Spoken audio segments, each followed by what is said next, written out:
Hello friends, स्वागत है आपका अपने YouTube channel Bihar board study point Prince sir.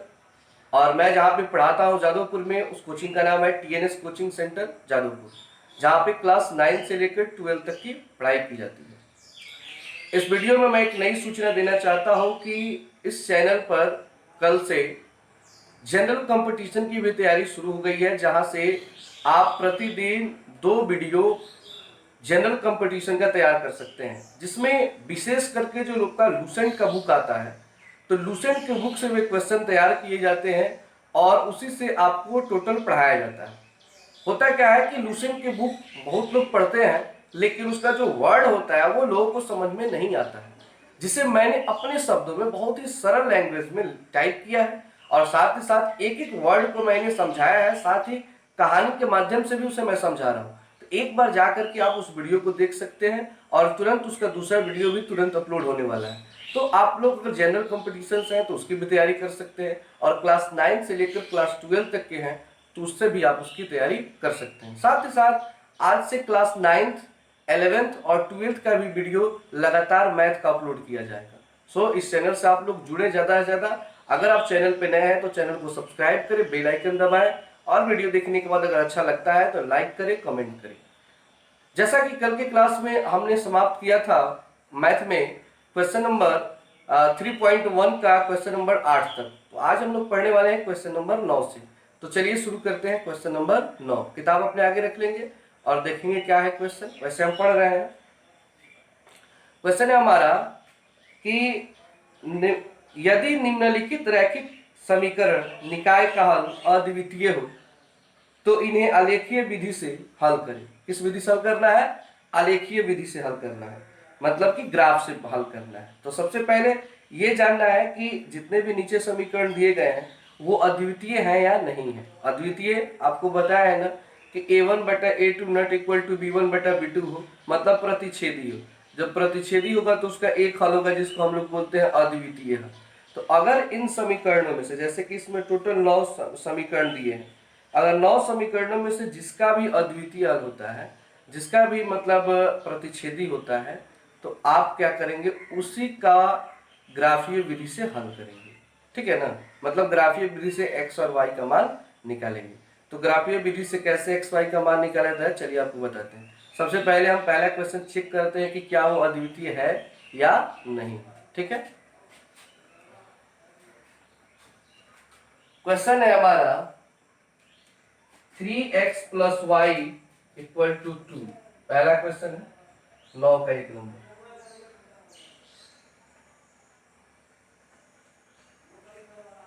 3x plus Y equal to 2 समीकरण 1 है ये। और दूसरा समीकरण है 6x plus 2y equal to 1। ये हमारा समीकरण 2। हम इन दोनों समीकरणों में चेक करेंगे कि किसका हल अद्वितीय है। अगर अद्वितीय होगा तभी इसका ग्राफीय विधि से हल करेंगे, नहीं होगा तो छोड़ देंगे। सबसे पहले आप लोगों को बताए थे स्टैटिक में, फर्स्ट क्लास में, कि पहले समीकरण में x के बगल में जो अंक होता है उसको हम लोग a1 कहते हैं। ठीक है, तो यहाँ पे लिखेंगे माना, कॉमा लगा के पैराग्राफ छोड़ देंगे, a1 बराबर 3, a1 बराबर 3। फिर मैंने बताया था एक कॉमा दे के आप लोग लिखेंगे b1, y के बगल में जो अंक होगा वो b1 का मान होगा। तो यहाँ पे तो कोई भी अंक नहीं है, तो देखिए जहाँ पे किसी भी समीकरण में किसी भी अंक के पास कोई भी अंक ना होगा, वो तो सीधे समझिए वहां पे 1 होता है। क्या होता है? 1 होता है। तो आप अपने मन से यहाँ पे क्या लिख देंगे? 1। सपोज देखिए, अगर मान लीजिए यहाँ पे प्लस की जगह क्या होता है? माइनस होता है, तो आप भी यहाँ पे -1 लिखिए। ठीक है ना, लेकिन यहाँ पे प्लस है तो प्लस रखेंगे। फिर कॉमा C1, C1 का मान क्या है जी? 2 है, तो 2 रख दिए। उसके बाद हम लोग समीकरण 2 में देखते हैं, x के बगल में क्या है? 6 है, तो ये हमारा a2 का मान हो गया। फिर y के बगल में क्या है? 2 है, तो ये हमारा b2 का मान हो गया। और फिर अकेला क्या है? तो ये हमारा c2 का मान हो गया। ठीक है, फिर जब ऐसे हो जाता है तब करते लिखते हैं यहाँ पे A1 बटा A2 कमा B1 बटा B2 एवं C1 बटा C2 की तुलना करने पर, कॉमा लगा देंगे, A1 बटा A2 B1 बटा B2 एवं C1 बटा C2 की तुलना करने पे, और क्या करेंगे, सबको बटा में रखेंगे। इसलिए ये A1 का मान 3 है, A2 का मान 6 है, तो ऊपर 3 और बटा में 6। तुलना का अर्थ होता है बाबू बीच में बराबर का चिन्ह लगाना। फिर B1 बटा B2, ठीक है, तो 1 बटा 2 बराबर 2 बटा 1। तो ये हो गया A1 बटा A2, ये हो गया B1 बटा B2, और ये हो गया C1 बटा C2। अगर कटने वाला होगा तो कटाएंगे, उसके बाद मान लिखेंगे। तो देखिए 3 एकम 3, 3 दूना 6, आगे 1 बटा 2, 1 से 2 तो कटेगा नहीं, तो 1 बटा 2 उसी तरह, और 1 से भाग देंगे 2 में तो क्या आ जाएगा, 2।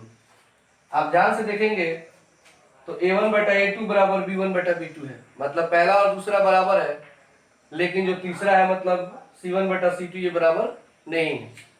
तो पहला दूसरा बराबर है लेकिन तीसरा बराबर नहीं है, यहाँ पे नॉट इक्वल हो जाएगा। तो आप लोग पढ़े हैं ना कि जब A1 बटा A2 बराबर B1 बटा B2 not equal to C1 बटा C2 हो, तो ये प्रतिच्छेदी नहीं बल्कि ये समांतर होता है। क्या होता है, समांतर होता है, यानी कि इसका कोई हल नहीं होता है। तो इस स्थिति में आप इसका ग्राफीय विधि से हल नहीं करेंगे। अगर ये पहला और दूसरा बराबर नहीं होता, प्रतिच्छेदी होता, तभी आप ग्राफीय विधि से हल करेंगे, उसके अलावा कभी भी आप नहीं करेंगे। तो यहाँ पे क्या हो गया, A1 बटा A2 बराबर B1 बटा B2 और नॉट इक्वल टू C1 बटा C2। तो लिख देंगे चूंकि यह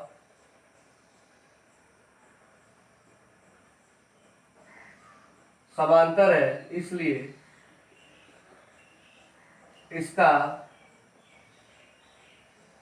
कोई हल नहीं होगा, इसका कोई हल नहीं होगा। और यह आपका सवाल कंप्लीट होता है। इसी तरह क्वेश्चन नंबर 2 को चलिए बनाते हैं और देखते हैं कि प्रतिच्छेदी आता है कि नहीं। जब प्रतिच्छेदी आ जाएगा तो उसका एक हल हो जाएगा, अद्वितीय हल हो जाएगा, और जब अद्वितीय हल हो जाएगा तो उसको हम ग्राफीय विधि से हल कर देंगे। तो चलिए इसको नोट कर लीजिए।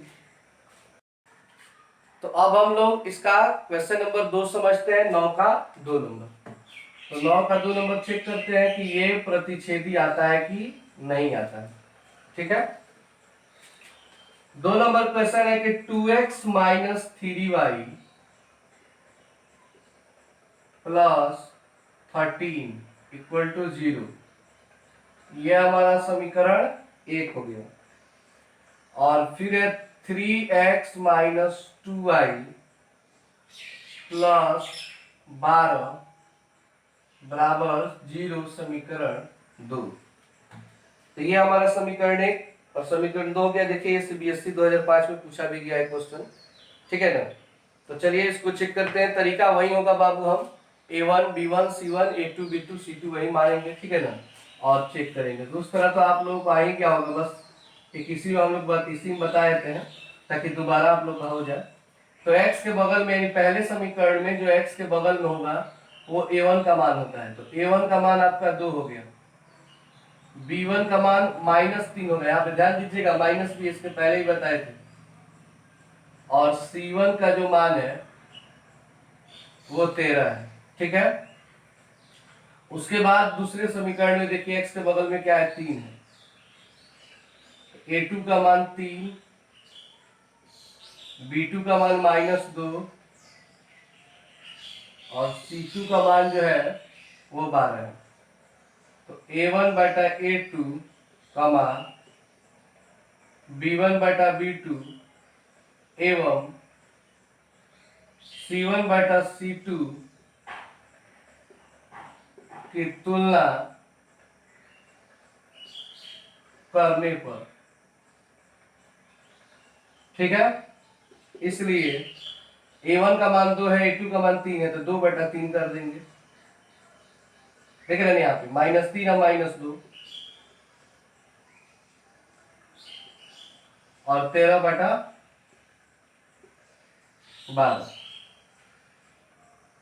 क्या ये 2/3 कटने वाला है? नहीं कटेगा। ये माइनस से माइनस कट जाएगा तो आ जाएगा 3/2 और ये 13/12। ध्यान से आप देखें तो यहाँ पे 2/3 है, यहाँ पे 3/2 है, जो आपस में बराबर नहीं है। यानी ये दोनों आपस में बराबर नहीं है। तो पहला ही जब बराबर नहीं है तो इधर बराबर है कि नहीं, कोई अंतर नहीं पड़ता है। वैसे ये भी बराबर नहीं है तो इसको भी कटा देंगे। तो देखा जाता है पहला और दूसरा। तो जो पहला और दूसरा ही बराबर नहीं है, मतलब a1/a2 और नॉट इक्वल टू b1/b2 है, तब ये इस स्थिति में प्रतिच्छेदी है। और प्रतिच्छेदी के साथ साथ या क्या होगा जी, अद्वितीय हल होगा। तो लिखेंगे चूंकि यह प्रतिच्छेदी है,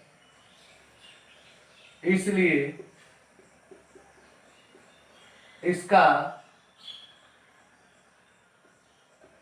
अद्वितीय हल होगा।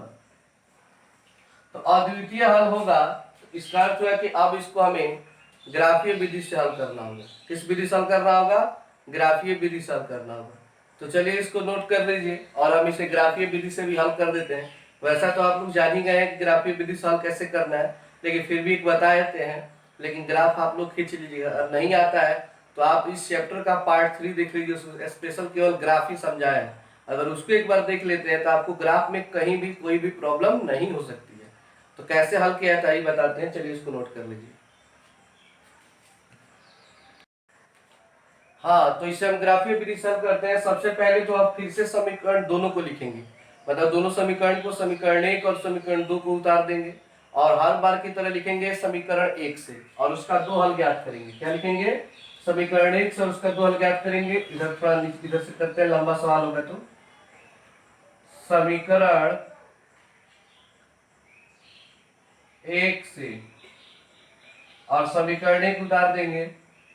2x - 3y + 13 = 0। आप लोगों को पता है ना कि इधर केवल x वाले के मान को रखा जाता है, बाकी इन दोनों के मान को उधर भेज देंगे। तो ये माइनस में इधर आके प्लस हो जाएगा और ये प्लस में है तो इधर आके माइनस हो जाएगा। ठीक है, या लगा देंगे क्योंकि बीच में बराबर का चिन्ह लगा है। इधर बच गया आपका 2x और ये माइनस में 3y, इधर आके प्लस में 3y। आई प्लस में जो 13 है वो क्या हो गया? माइनस में 13। फिर से 2 गुणा में तो कहा जाएगा बटा में, तो 3y - 13/2। तो x का मान आ गया 3y - 13/2। अब आपको यहाँ पे सोचना पड़ता है कि हम y का मान क्या माने कि यहाँ पे मतलब वो पूरा पूरा कट जाए। तो यहाँ पे y का मान आपको मान लीजिए, अगर 1 मानते हैं आप लोग, तो 3 एकम 3, 3 से 13 घटाएंगे तो -10 और 2 से भाग देंगे तो -10 आसानी से कट जाएगा। ठीक है ना, तो हम लोग एक ही रख लेते हैं। तो लिखेंगे जब y बराबर 1, जब y बराबर 1, इसलिए x का मान x बराबर 3y, तो 3 × y, y का मान 1 -13 बटा में 2।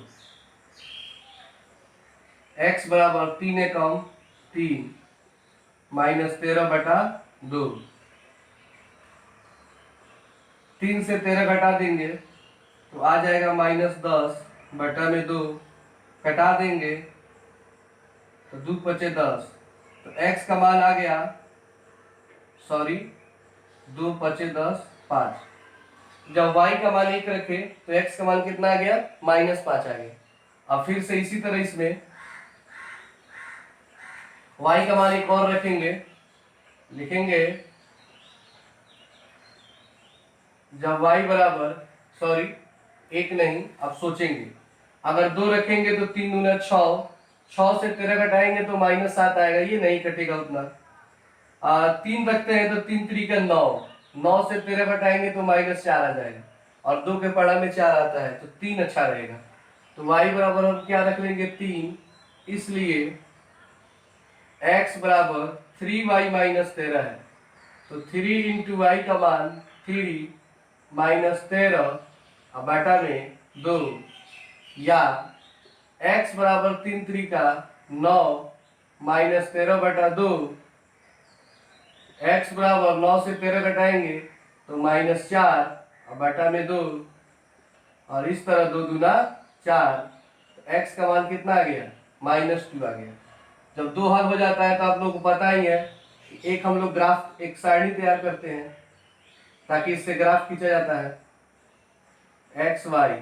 जब y बराबर हमने रखा था 1, देख लीजिए, तो x का मान -5 था, और जब हमने y का मान कितना रखा 3, तो आ गया -2।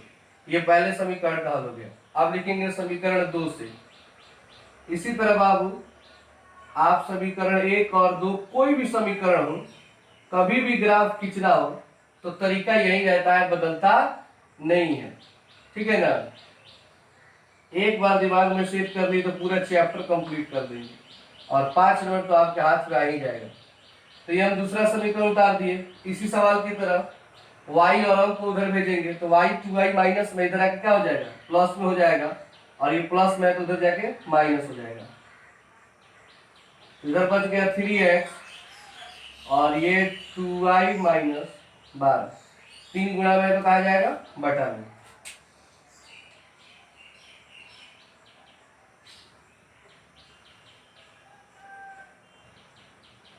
तो x का मान 2y माइनस 12 बटा में 3 हो गया, ठीक है। चलिए अब y का मान आप लोग सोचिए तो क्या रखा जाए कि पूरा पूरा कट जाए। अगर 1 रखते हैं तो 2 एकम 2, और 2 से 12 घटाएंगे तो -10 होगा, और 3 के पढ़ा में -10 नहीं आता है तो ये नहीं सेट करेगा। 2 रखते हैं, 2 दूना 4, 4 से 12 घटाएंगे तो -8 आएगा, ये भी नहीं होगा। 2 3 6, 6 से 12 घटाएंगे तो 6 आ जाएगा, कट जाएगा, यानी कि y का मान आप लोग 3 ही रखिए। इसलिए x बराबर 2y है, तो 2 गुणे y का मान 3 और -12 और बटा में 3, या x बराबर 2 3 6 -12 बटा 3, या x बराबर 6 से 12 घटाएंगे तो -6 घटा देंगे तो आ जाएगा -2, यानी कि y का मान 3 तो x का मान -2। फिर से y का मान चेक करते हैं। अगर 4 रख देते तो 2 चौका 8, 8 से 12 घटाएंगे तो -4, ये भी नहीं होगा। 5 से 2 पचे 10, ये भी नहीं होगा। 6 से ये भी नहीं होगा, क्योंकि 6 से करेंगे तो 2 छक 12, 0 हो जाएगा। 0 हम नहीं चाहते हैं ना, कुछ अलग अंक ही अच्छा लगता है। 7 रखेंगे 2 से तो 14, 2 8 16, 2 9 18, y का मान 9 रख लेते हैं। अगर 2 9 18 करेंगे तो 18 से 12 घटाएंगे तो 6 आ जाएगा। जब y का मान 9, इसलिए x बराबर 2y है, तो 2 गुणे y का मान 9 -12 बटा 3, 2 9 18 -12 बटा 3, 18 से 12 घटाएंगे तो 6 बटा 3, और कटा देंगे तो x का मान आ जाएगा 2। x का मान कितना आ गया 2 आ गया। तो आप एक सारणी यहाँ पे तैयार कर सकते हैं। थोड़ा सा बोर्ड छोटा है बाबू, इसलिए जगह कम रहता है, बहुत जल्द बड़ा बोर्ड बनने वाला है। तो y का मान हमने यहाँ पे क्या देखा 3 रखा, तो x का मान -2, और जब हमने y का मान 9 रखा तो y का मान x का मान कितना आ गया 2। तो इस तरह आप किसी भी समीकरण का हल ज्ञात कर सकते हैं और आसानी से आप सवाल को बना सकते हैं। बन जाएगा ना इस टाइप से, कोई भी समीकरण हो आप आसानी से उसको सॉल्व कर सकते हैं। तो इसमें और भी बात बहुत सारे क्वेश्चन है, 7 क्वेश्चन और भी है। आप उसको पहले चेक करना है कि वो उसका अद्वितीय हल आता है कि नहीं आता है।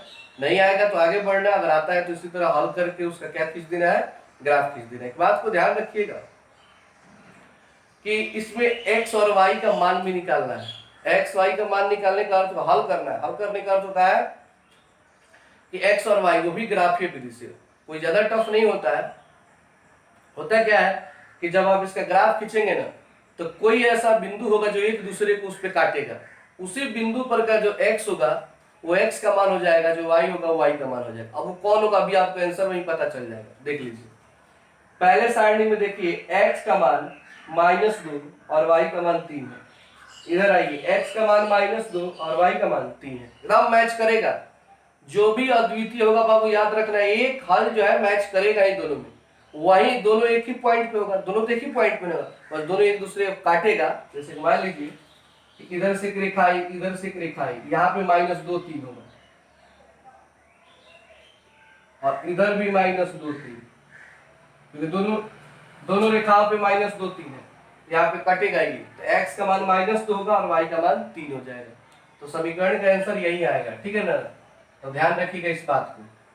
चलिए इसको नोट कर लीजिए और इसका ग्राफ आप लोग खींच लीजिएगा। हम क्वेश्चन नंबर 10 पे चलते हैं।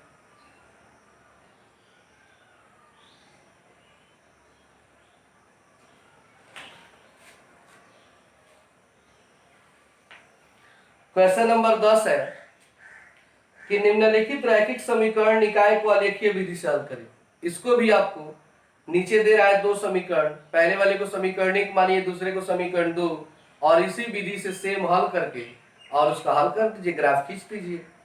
और फिर दे रहा है, इसी में पूछ रहा है कि क्या बिंदु 4 9 इनमें से किसी रेखा पर है, इसका समीकरण लिखिए। मतलब कहने का अर्थ है कि आप जो हल करोगे क्या उसमें कहीं पे आप x का मान 4 और y का मान 9 लाओगे?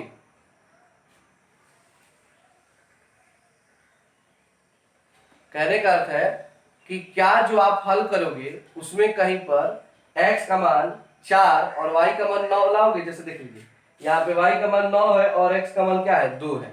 उसी तरह क्या 9 4 कहीं पे आ रहा है? अगर आ रहा है तो किस समीकरण में, पहले समीकरण में या दूसरे समीकरण में? दो समीकरण है तो देख लेना आप लोग, 4 9 आएगा कहीं पे तो लिख देना कि हाँ है, नहीं होगा तो नहीं, अगर होगा तो लिख दीजिएगा। अगर पहले समीकरण होगा तो समीकरण को लिख दीजिएगा, अगर दूसरे समीकरण में होगा तो दूसरे समीकरण को लिख दीजिए, ठीक है। उसी तरह क्वेश्चन नंबर 11 भी है कि दो समीकरण है उसका हल करना है और इसमें बिंदु 3 दे रहा है, पूछ रहे इसका समीकरण लिखिए। तो आसानी से आप 10 से 11 को बना सकते हैं। 12 नंबर जो सवाल है वो दे रहा है कि निम्नलिखित समीकरण निकाय को आलेखीय विधि से हल करें। इसको भी ग्राफ से ही हल करना है, ये भी सवाल को। और यह ज्ञात करें कि रेखाएं x अक्ष को किस बिंदु पर काटती है, यानी जो भी रेखाएं हैं वो x अक्ष को किस बिंदु पर काटती है। इसका ध्यान मैं बता रहा हूँ क्या करना है कि जब आप ग्राफ खींचोगे तो आप देख लेना कि जो भी रेखा x अक्ष को जिस बिंदु पे काटेगी, जैसे कि मान लीजिए कि ये हमारा x अक्ष है और ये हमारा y अक्ष है और कोई ग्राफ ऐसे खींचा जा रहा है, तो यहाँ पे ये काट रहा है ना, तो आपको बताना है कि यहाँ पे x और y का मान क्या है, यही आपको बताना है। अगर दूसरा समीकरण मान लीजिए ऐसे आ रहा है तो यहाँ काट रहा है, तो यहाँ पे बताना है कि x y का मान क्या है, यानी x के किस बिंदु पर, तो y नहीं, केवल x का मान बताना है। x के मान 2 पे की 3 पे की 4 पे किस पे काट रहा है, ये आपको बता देना है। लेकिन बनाना तो ग्राफीय है, मेन मुद्दा क्या है कि ग्राफीय विधि से हल करना है। फिर उसी तरह 13 नंबर क्वेश्चन है कि निम्नलिखित समीकरण निकाय को आलेखीय विधि से हल करें और उन बिंदुओं को भी ज्ञात करें जहां वे y अक्ष को प्रतिच्छेद करती हैं। इसमें y अक्ष पे, इसमें क्या था कि x अक्ष पे चेक करना था, इसमें y पे चेक करना है किस बिंदु पे वो रेखा काट रही है। जैसे कि लाइन दिख रहा है y पे काट रहा है, तो यहाँ पे कौन सा अंक है, यही अंक आपको बताना है। तो इसको आसानी से आप लोग बना सकते हैं। 14 नंबर क्वेश्चन है कि निम्नलिखित समीकरण निकाय को आलेखीय विधि से हल करें। इसको भी आपको क्या करना है, आलेखीय विधि से ही हल करना है।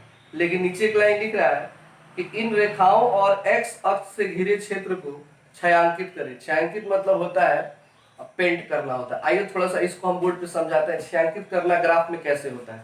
आप अगर ग्राफ बनाते हैं तो ग्राफ में आप छायांकित कैसे कर सकते हैं। इसको मिटा देते हैं, इसको आप लोग अगर नहीं नोट किए हैं तो इसको स्क्रीनशॉट ले लीजिएगा, ठीक है ना। चलिए बहुत इजी है बाबू, आसानी से सवाल इसमें बहुत ज्यादा है। अगर सभी सवाल आप लोग ईमानदारी से बना लेते हैं तो समझ जाइए कि आप एकदम 5 नंबर तो एकदम हाथ, 5 नंबर नहीं, आपका तो ग्राफ ही 5 नंबर का हो जाएगा। साथ ही साथ चेक करने के लिए आता है कि कौन अद्वितीय है क्या है, मतलब 7-8 नंबर तो समझ जाइए कि मैथ में आराम से इस चैप्टर से आप कंप्लीट कर लेंगे। इजिली आप लोग बनाइए सारे सवाल को।